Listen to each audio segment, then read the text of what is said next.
Okay, the gummy bears. Okay, because the mic's gonna have to be like. Okay. That didn't help at all. Okay. I ate it. They're hanging on for dear life. Try to make both of them.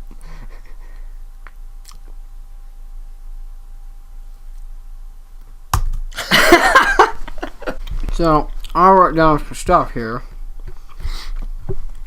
We're going to be talking about our problems with the new Avengers movie, Age of Ultron. We're going to jump right into it. So we're going to talk about all of my problems, and then he'll talk about his problems, and then at the very end we'll give some things that I thought should deserve some credit, because I did like a few aspects of the film, and then after that, just some extra notes and things that I found interesting that might happen later on. So You got too cocky. So, the first thing was that I did not think Ultron was menacing. Because, I mean, so in the trailers, they made it look dark and, as if Ultron was this guy who was just incredibly brilliant, and he had a plan, and he didn't look like he would ever make a joke, right? But in the movie, he was just constantly spitting out one-liners, and he always had Scarlet Witch and Quicksilver doing his bidding, and he himself really did absolutely nothing. And just the one-liners, he was too funny, and he was never that menacing, and it just wasn't as dark as the trailer. He's burning a gummy bear.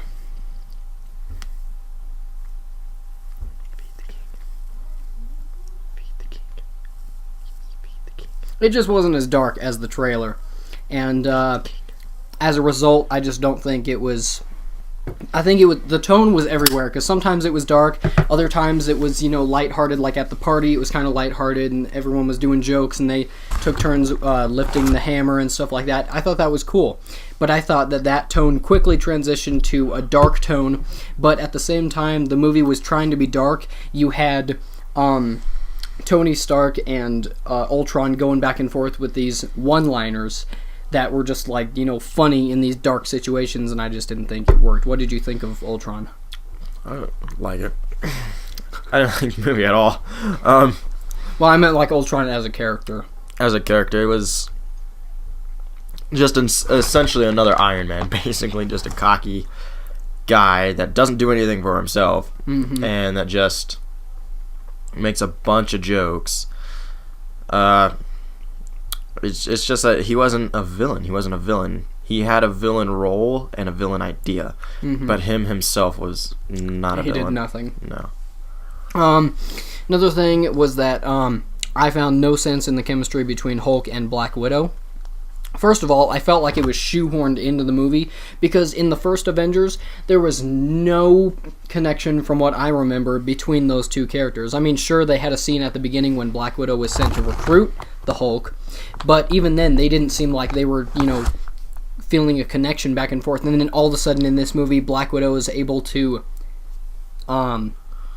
soothe the Hulk, I guess, down to Bruce Banner again, and she was able to, all of a sudden she's able to soothe him, and then they felt a love connection, and I didn't know where it was coming from, because it was just so sudden, and they're two completely different characters, and they kind of tried to explain it in the sense that, they both have inner monsters, even though that Bruce Banner, his monster is literally a monster.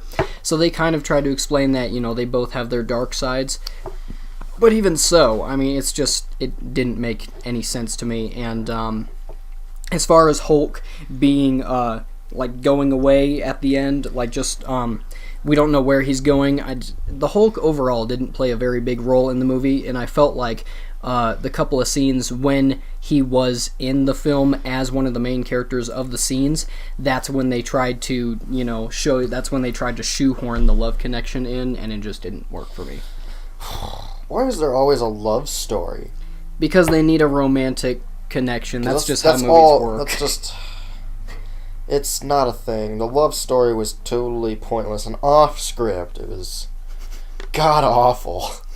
No love is like that. I think if any love story is going to be a love story, it has to be like a real love story. Yeah. It's got to have a shit ton of complications. I think they went Not just, oh, you're so perfect. Yeah, I think they went too fast. Like, if they were going to do a love connection between Black Widow and Hulk, I feel like in this movie they should have just started it where, when they talk to each other, you can start to feel a spark. But the fact that they just started talking to each other and then started, kissing halfway through the film, and then by the end of the film, it's just they rushed it. And speaking of rushing things, the Ultron origin was ridiculously rushed in my opinion. It was like right off the bat, there it is. Yeah, I mean, it's because they tried to show a montage of Tony, like trying to build Ultron and make him a thing because he knew it was possible. So it showed like a short montage of him trying different equations and then failing and trying and failing. But that montage lasted 30 seconds. I don't know much about Marvel's origins at all, and I'm pretty sure from what I've seen that Tony wasn't the one that built Ultron. I'm pretty sure it was supposed to be Ant-Man. Because Ant-Man he was a scientist, and from the cartoon series that I saw, they went pretty good and close to the comic books. But I'm pretty sure Ant-Man was not supposed to be created by Tony or Ultron. Yeah. See, I thought that made sense, because if Bruce Banner and Tony Stark, after the first film, even if it's not to the comic books, I can feel where they're coming from, because after the first, after they almost lost that battle in the first Avengers, even though they really would never have lost that battle, I can see where Tony's coming from, that he's trying to build an AI that can protect the world when the Avengers can't. So I can see that that was kind of a smart connection to make, to give an explanation as to why Ultron is trying to be created. But they just rushed it so quickly. Like, within 10 minutes of the movie, everything was lighthearted and stuff like that. And then they showed this 30-second montage of Tony trying and failing and trying and failing. And then it seemed like in a matter of hours, Ultron created himself. And supposedly there's like an over 3 hour edit of the movie, but Joss Whedon just cut it down like a lot. So maybe if that 3 hour thing makes it, please don't burn me. Just no, get really close. I really don't want to. It's not. It doesn't hurt. It's terrible. It just feels weird. If that 3 hour version of the movie comes out, then maybe that'll show a little bit more of Ultron's origin, and maybe I'll be proven wrong, and maybe it should have, maybe they should have just left it over 30 minutes, but I thought it was rushed, and and in the trailers, a lot of people were speculating that maybe Ultron goes through like different stages, because I and a lot of other people were anticipating seeing Ultron as just an AI, and then he moves over to a broken Iron Man suit, and then from there moves to a little bit more of a suit, and then goes elsewhere to build his suit out of whatever that... Adamantium. Yeah, the Captain America's shield's made out of. But all of a sudden, it's like he's an AI, and then the next time you see him, he's got his full adamantium armor. And again, maybe the 3 hour version of the movie showed a little bit more of his steps to getting that armor. I seriously doubt it. It's probably a lot of romance just in the 3 hour part. They said, I think Joss Whedon himself said that in the original edit he had two choices, but that Marvel wanted him to go more on the side of showing, I think it was Hulk and Black Widow's romance, but he originally wanted to show more of Thor's side of things. He wanted to show Thor to build up to the next Thor movie, Ragnarok, and that would have included a cameo from Loki. But Marvel said, no, we can't do that. We need to show more of the romance aspect so that we can kind of gather, more of an audience, because apparently that's what audiences love nowadays, is love stories. But back to the Ultron, it was very rushed, and you just didn't see him go through the steps that were necessary to make him seem like a more powerful figure. It's like he just was, and then he was. It didn't make sense to me.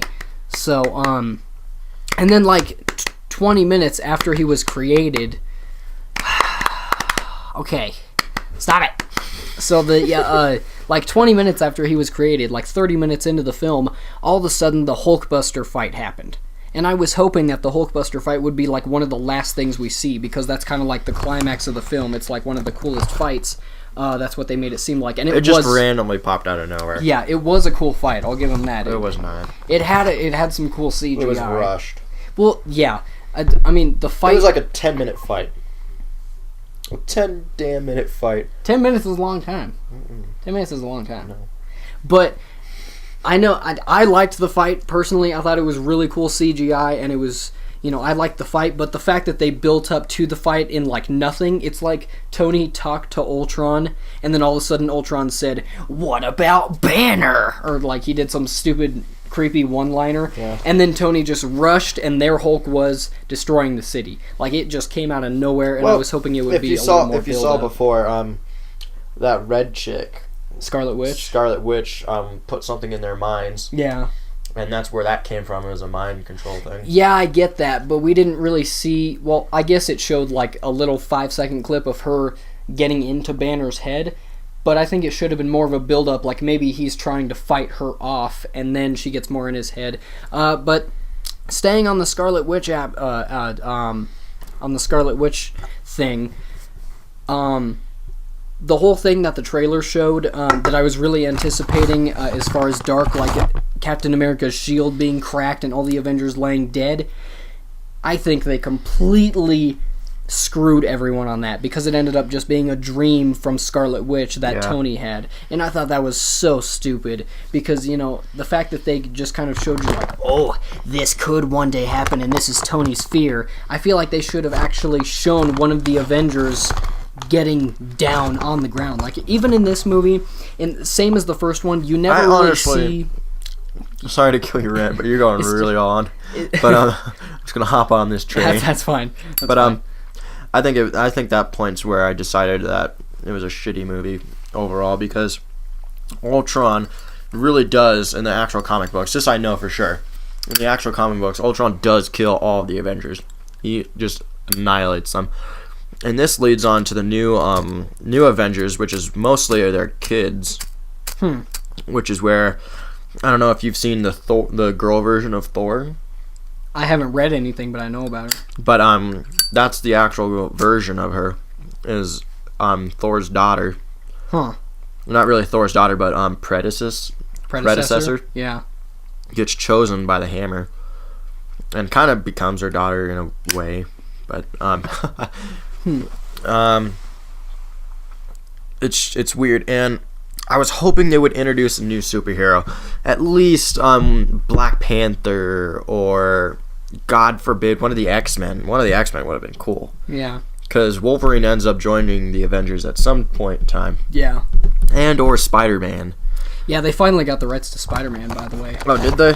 Yeah. That's gonna be a disappointment. It's not really like full rights, because Sony still has to overlook the movies and like approve the story, which is gonna suck. But just really quick, back to what I was saying, is that even in the first Avengers, you never really got the feeling that the Avengers were going to die. I mean, they had those, slow motion dramatic moments where the Avengers were getting knocked down.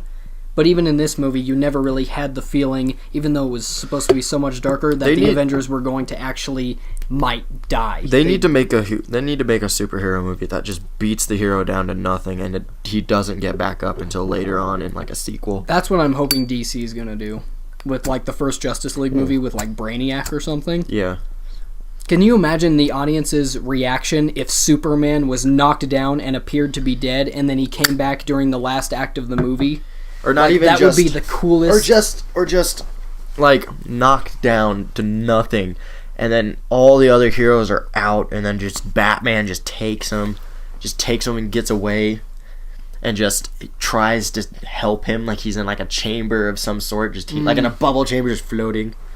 And one of those things. Yeah. Just trying to heal and while Batman is just torn to bits. Yeah. They had this story called Tower of Babel. I think I told you about this one, where all of the heroes, like these new heroes, come to Earth and like side with the Justice League and then just annihilate the Justice League. Turns out they were white Martians. And everyone kills, they basically kill the entire Justice League except for Batman, because Batman's bat plane, crashed, and so they just assumed he was dead. So Batman ended up going into hiding and researching all of the white Martians' weaknesses, and he himself like basically revived the Justice League. And if they turn that into a movie where the Justice League is just beat down and it's up to Batman's intelligence and skill set to save everyone, that would be such a dramatic movie. What I would love, I mean, it sounds like a dick move, but I want to see Batman die. I want to see Bruce Wayne die. Yeah, and just see everyone's reaction to it in the... Well, no, because I want them to continue on with this one storyline. This is the last Batman comic I ever looked at. And Batman dies, but spoiler alert, he doesn't actually die. He was, like, transported in way time, and he gets thrown around in all these time streams. But they think he's dead, because they have his body and everything. Oh. But it just, something was off about it, and I can't remember what it was. But Dick Grayson took over the mantle as Batman for a while. That would be awesome to see. He took over the mantle of Batman, and Damian Wayne took over Robin. There's a comic on that. There is, and I was reading it. Oh. This is what I'm talking about. Okay. But yeah. just to see Batman die, and then as they go on through the years, they get signs of showing that Batman's still alive, and they start looking for it, because Batman's death wasn't like a human death. It wasn't like, hey, you got shot or he was just kind of gone. Yeah, he just died. And no one researched it? There was nothing there to find or anything. That would be a really cool thing. I just want to see a good superhero death. Just a total death, and then eventually properly be brought back in, leaving one breadcrumb. And it'll be cool. Have I given you the comic Death of Superman to read? No.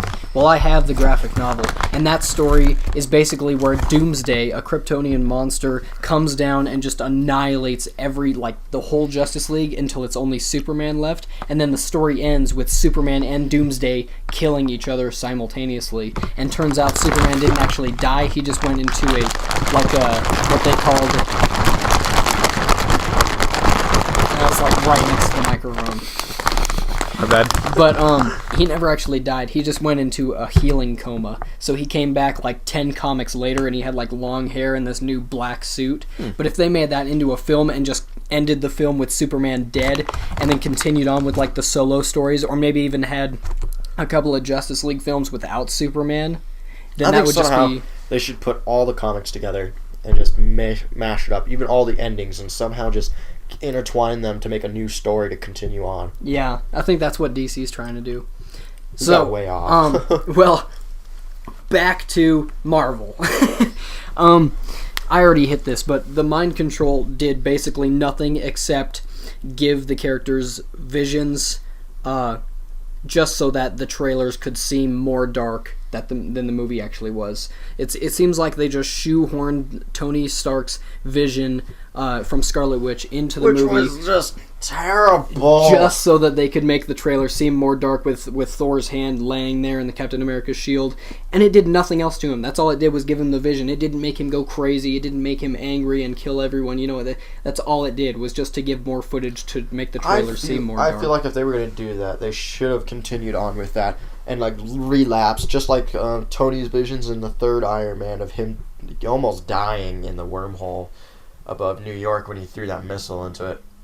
And did something with that and made him panic and just slowly he goes insane trying to prevent this thing and creates Ultron, and then in the end it comes true. It just ends with all of them there. You don't defeat Ultron, it's there. Yeah. That would be cool. So it's kind of like post-traumatic stress. Yeah, that's what Tony has in the third movie. Huh. I never did see the third movie. It's okay. They killed off Quicksilver as soon as he appeared in the film. Quicksilver's been in 2 movies. They have so much potential to make him go faster than everyone else. They have so much potential with today's technology to make him do some really cool stuff, and instead they kill him off in the cheapest way possible. He just gets shot to death. Yeah. And I know Marvel has this infamous kind of trend to bring dead heroes back. They did it with Agent Coulson from the first Avengers. He just all of a sudden came back to life, and now he's in Agents of S.H.I.E.L.D. After he was stabbed by Loki, he just kind of came back to life. Well, and then Agents of S.H.I.E.L.D. was something different. That wasn't like a continuation of that. It was just there. I guess. They wanted to do something with it. Well, even so, Loki supposedly died twice in the last couple of Thor films and then came right back. Well, they showed something different right in the end of it. And it does seem like a Loki thing to play dead and then come back because he in the second Thor he dies saving Thor, and then Thor goes on a rampage and then goes home to his dad. And he tells his dad he doesn't want the throne, that Loki should have had it in the beginning. Mm-hmm. And then right as Thor walks away, it's almost getting ready to cut, and then it shows Loki just undo his like progressional thing, and it's him smirking, sitting in his throne. Well, that being said, that I went online and like researched, and people have asked Joss Whedon himself if that is permanent or if he plans to bring him back. It's permanent. Quicksilver is dead. Yeah. So I thought that was stupid. I mean, I know that he wanted to make the movie having a more emotional impact by killing off a character, but if he wanted to do that, that was such a retarded character. I know. Story that's what I'm getting at. All. That's what I'm getting at. Don't kill someone off that we just met. Kill Hawkeye. He would have been the perfect character because he's a good member of the team, but he's not the best. And they spent so much time in the movie, showing his family, and it would have given that more dramatic, sad aspect. They made a connection with the people to try to show it, and then just right then and there, just boom, dead. Yeah. Oh my God, the greatest emotional impact I've had from a Marvel movie other than X-Men was the second Spider-Man. The only good part was that they stuck to the comic and how they killed Gwen. Right then and there. Oh, the new Amazing Spider-Man? Yeah. Right as he's about to save her, it's gonna reach her. As soon as it touches her, she hits the floor. It just smacks. She's dead. Yeah. She's dead. I love that part. It was great. And when I went to see it first time in the theater, and I heard the whole audience go, ooh! Yeah.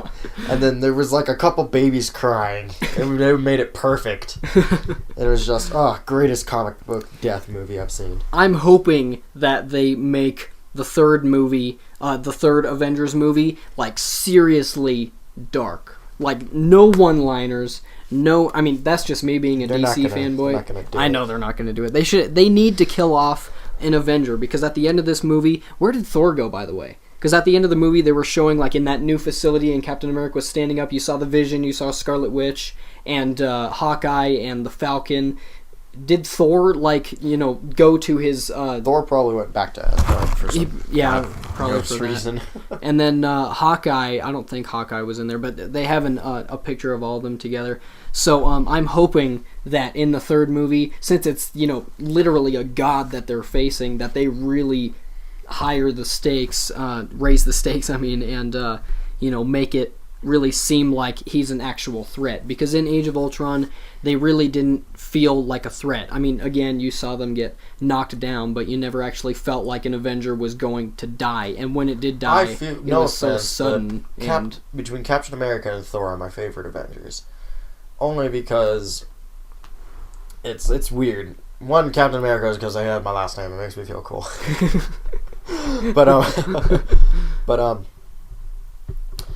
It's just that I feel like they should kill one of those two off, because those are usually they're the most powerful and they're the most iconic. Yeah. They're the good of the good. Mm-hmm. And I feel like they should kill those characters off. Yeah. I feel like if anything, Tony Stark is going to be the last one to die. Yeah. Just because he's going to have that aspect of determination of not going down.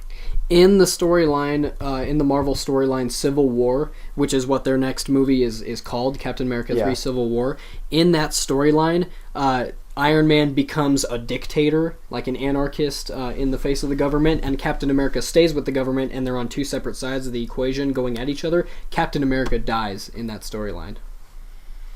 So if they're following that, he might eventually die. But I doubt they're going to do it in the next Avengers, and I seriously doubt they're going to do it in Civil War. That's basically all the arguments I have about the film. Do you want to add anything before we give some things credit that I liked? No, I can't think of anything. All right. Well, the first, I have a few things that I would like to give credit, because I thought the movie was okay. I didn't hate it, but I didn't love it. Absolutely not. So some things that I thought were cool that I wanted to give credit was the beginning scene of the movie. I liked how it felt like you were right in the middle of the action. They didn't have to set anything up. You know, they could have started the movie with all the Avengers standing in front of Nick Fury and him saying, hey, you got to go to Russia and stop these guys from, you steal Loki's staff back. I love how they didn't throw Nick Fury right back in there when in the other Avengers, or in the newest Captain America, he kind of just left. Yeah. And it disclosed the whole SHIELD thing. Mm-hmm. I love how that, and then they slowly brought him back. They showed him, and then we're like, okay. We didn't see him for a while, and then, boom, here he is. Yeah. To help kind of continue on and bring on the Avengers. Yeah. With that new facility. I loved how they just put you right in the middle of the action. Just like the first thing you see is just all the Avengers. It's just one continuous shot. That's what I loved about it. It was just one shot. You showed Thor doing his thing, and then you switch to the left a little bit, and you see Captain America on a motorcycle, and it's just one shot going in circles, and you see everyone doing their thing until eventually they all come together, and it's that slow motion shot of all of them doing their thing. It looks just like a comic book page. And it's just, I love that part, how it just starts you right in the middle of the action, and it just starts off with a bang. Next thing I liked was the simple things, like the part when the Vision lifts the hammer of. They could have done the Marvel thing and like the childish thing and explained it to the audience. They could have been really cheap with it and have Iron Man say, well, I guess he's worthy or something like that. But just the fact that he just hands him the hammer and it just shows all their expressions and doesn't explain anything. Yeah. That's what I liked about it. Just show something epic and then just, boom, here's an explanation. Just in case if you didn't understand what we're doing here. Yeah, I loved about that. You had to understand it in order to have that reaction. And that's just something I loved. Because, they didn't give it away in the trailers at all. So when I did see it, it took me by surprise. We didn't even see that the Vision was going to be a thing. Yeah. I thought that was Jarvis when I first saw that. That is cool. Jarvis. He's just, it is. Tony Stark took Ultron. It was supposed to be Jarvis, but the gem took over. Oh. So I thought it was just a body of Jarvis that has the gem in it. Nah, the gem took over. I'm gonna have to look it's that one up. It's one of the gauntlet gems. There are 5. Well, yeah, I know that. I think there are 4 or 5 of them. I think it's 5.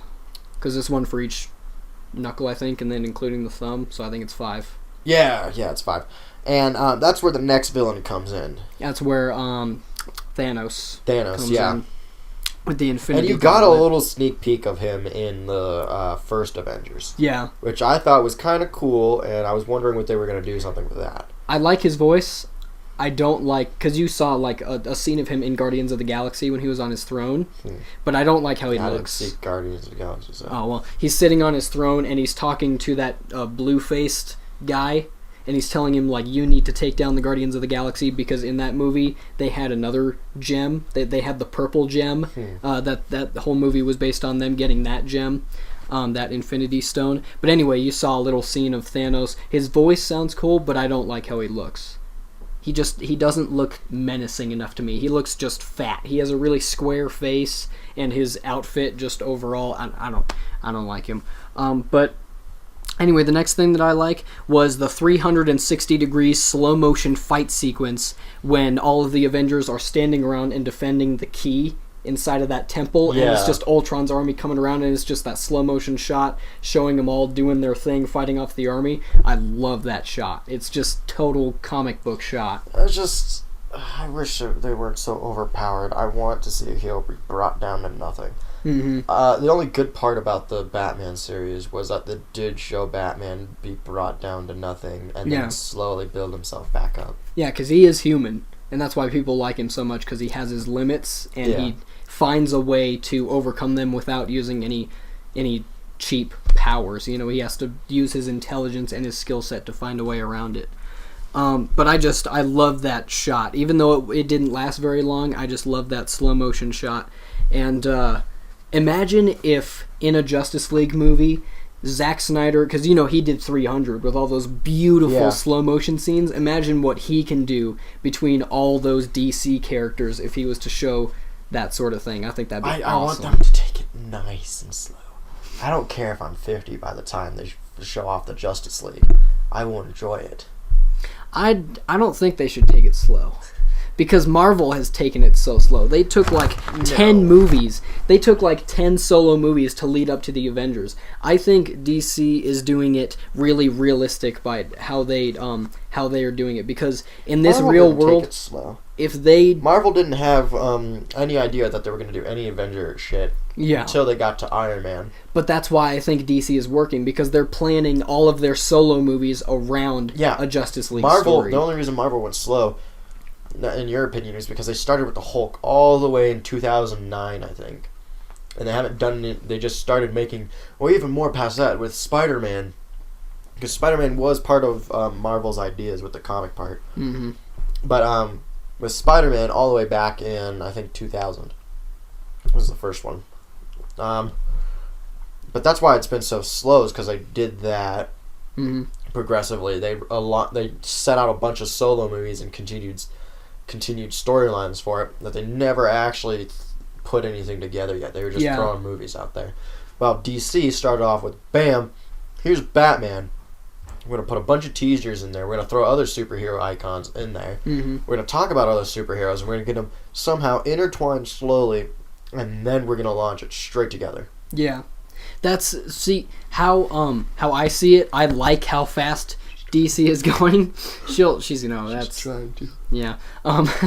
But in the real world, if Superman was to show up, if the movie Man of Steel was to actually happen, it would be a matter of months before Batman showed up and tried to take down this superior being, and then after that all these other heroes would come up and team up with Batman and try and take him down, and then once they came together, it wouldn't be long before some AI force like from another galaxy sensed that beacon, that same beacon that brought Zod to Earth.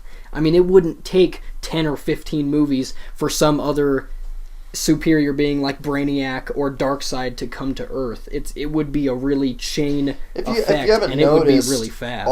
Every supervillain that's ever come to Earth has been around Superman. Pretty much. Some Superman icon has brought it to Earth. Yeah. It's like, God damn it. Well, there's Martian Manhunter with the White Martians, though, and Green Lantern with, like, Sinestro and Parallax and stuff like that. Yeah, but DC didn't do anything with those. But if you think about the comics, but if you think about the comics, they've always, most of the supervillains have been around Superman. Yeah, probably because he's one of the most, not interesting, but he's one of the most powerful characters, so they need a powerful villain that could potentially take down Superman, and they need to introduce them first, because they're going to pose the biggest challenge for the Justice League. So I just love how fast DC is going, and I know you want them to take it slow, but I don't. Something else that I found interesting in Age of Ultron, back to that, the last thing that I want to give credit to is the fact that Black Widow refused to lift the hammer in the party scene. You know why that is? She lifted it in the comics. So she could have, maybe if she did try, she would have been able to lift it, but the fact that she's like, oh no, that's not a question I need answered, I think that was a really cool way to kind of show, like, maybe she's worthy, but the fact that she refused, she doesn't think she is.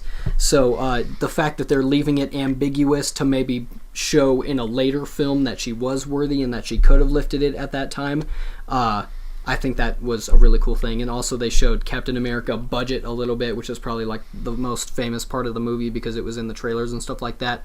He's lifted it in the comics before, and so I think they're leaving a lot of things purposefully ambiguous, like Captain America almost lifting it and Hulk going who knows where, because maybe they're planning on making a solo Hulk movie, but they don't know where. They don't know. I know it's a bad idea. I heard they've been talking about Hulk Planet. I don't know if you've read any of that, but no, I know about it though. But they don't know what they're going to do. They might do Hulk Planet. They might just put him back in his home, and so they just made it purposefully ambiguous of him. Nobody knowing where he's going, so that they can have time to plan what they want to do with him. So, that's kind of just... and then a couple of extra notes that I want to just kind of touch on is, why do you think they killed Quicksilver off quickly? Do you think it was just pure emotion that they wanted to add some kind of impact? Or they were looking for a way out, and they probably couldn't figure anything to do with it. Also because they could be gearing up to throw X-Men in there soon because of... Days of Future Past? Yeah, with that, what's his name? What was the quick guy in his name? That was the same Quicksilver. He was just from the 70s. Huh, was it? It might have been a different name, a different character. It could have. I think think it's from the 70s. I think it's Quicksilver because that point they could have been showing that the X-Men are soon going to be merging in there and showing that hey, we're here too. Yeah.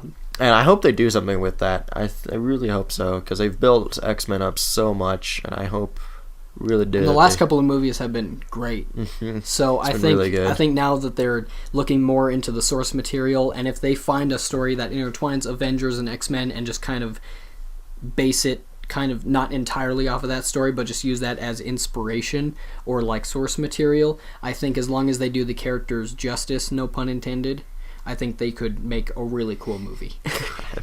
And then we've talked about this before, but the fact that they're starting to kill all these MCU characters off so quickly, and the fact that their universe is growing so much, I think they need to slow down, because if they really wanted to make fans happy, they would eventually do a Justice League Avengers crossover.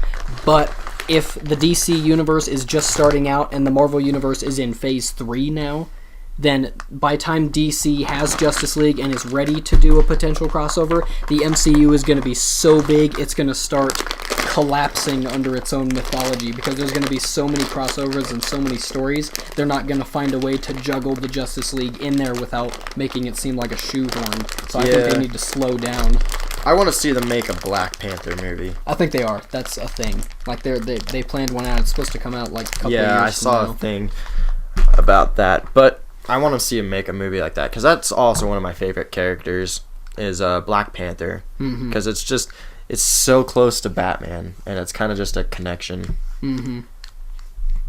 I want to see DC make a Robin movie. My God. Yeah, that'd be awesome. You remember that trailer that I showed you a while ago? It's a really old fan-made trailer, but basically Batman died, and it was up to Robin to take over the mantle, and all of the villains are still alive, and even the superheroes are turning against him, like the Superman thing. Remember that old trailer? If they made that into a movie, that would be great, because, once Batman dies, because he's like the soul of the Justice League. I know Superman's he started the Justice League, but Batman is what glues them together. He's the intelligence, and he's, so without him, the Justice League would kind of collapse, and they wouldn't know what to do. So I think if they killed Batman off in a Justice League movie, and just left him out for a couple of movies, and then he came back, or like you said, Dick Grayson takes over the mantle, I think not only would that make a great story, but it would shock audiences, and it would give that dramatic shock factor, and it could really, it could do really well. So, anything else about Age of Ultron? On a scale of 1 to 10, what would you rate it? 1. I'd rate it probably a 3. Yeah. Alright, well, thank you so much for watching, and we'll see you guys next time. Let us know your opinion in the comments.